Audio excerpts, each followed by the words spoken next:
അസ്സലാമു അലൈക്കും വറഹ്മത്തുള്ളാഹി വബറകാതുഹു. പ്രഭാതം സ്വപ്നം കണ്ടാൽ പ്രഭാതത്തെ ഇഷ്ടപ്പെടുന്ന ആളുകളാണ് നമ്മൾ പലരും, അല്ലേ? പ്രഭാതം ഇഷ്ടപ്പെടാത്തവരായിട്ട് ആരും ഉണ്ടാവില്ല. പ്രഭാതം സ്വപ്നം കണ്ടാൽ, അതായത് പ്രഭാത സമയത്ത് സ്വപ്നം കാണുന്നതല്ല കേട്ടോ. രാവിലെ സ്വപ്നം കാണുന്ന നമ്മൾ പല ആളുകളും പറയാറുണ്ട്, രാവിലെ കാണുന്ന സ്വപ്നം ഫലിക്കൂല എന്നൊക്കെ പറയാറുണ്ട്. അങ്ങനെ രാവിലെ സമയത്ത് സ്വപ്നം കാണുന്നതല്ല. പ്രഭാതം സ്വപ്നം കണ്ടു, പ്രഭാതം പൊട്ടി വിടരുന്നത് എന്തായി? സ്വപ്നം കണ്ടു. നമ്മളിൽ പലരും കാണാനിടയുള്ള സ്വപ്നമാണിത്. ഇതിൻ്റെ വ്യാഖ്യാനം നാബൽസി ഇമാം മഹാനവരുടെ കിതാബിൽ 411 പേജിൽ പറയുന്നു, ഒരാൾ പ്രഭാതം പൊട്ടിവിടരുന്നതായിട്ട് സ്വപ്നം കണ്ടാൽ അവനിക്ക് വലിയ സന്തോഷവും തുടർച്ചയായുള്ള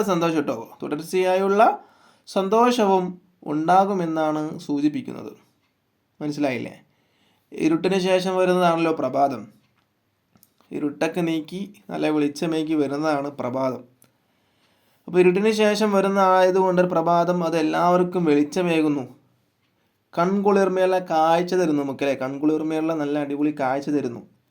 അതുവഴി സന്തോഷവും പകരുന്നു. അതുകൊണ്ടാണ് ഇങ്ങനെ പറയാൻ കാരണം. അതായത് ഒരാൾ പ്രഭാതം സ്വപ്നം കണ്ടാൽ അതിൻ്റെ വ്യാഖ്യാനം അവനിക്ക് അടിക്കടിയുള്ള സന്തോഷം അവനിക്കുണ്ടാകും, തുടർച്ചയായുള്ള സന്തോഷം അവനിക്കുണ്ടാകുമെന്നാണ് ഈ പ്രഭാതം സ്വപ്നം കണ്ടാൽ, പ്രഭാതത്തിൽ സ്വപ്നം കണ്ടാലല്ല, പ്രഭാതം സ്വപ്നം കണ്ടാൽ അതിൻ്റെ വ്യാഖ്യാനം.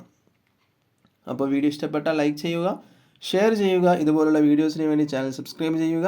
അസ്സലാമു അലൈക്കും വറഹ്മത്തുള്ളാഹി വബറകാതുഹു.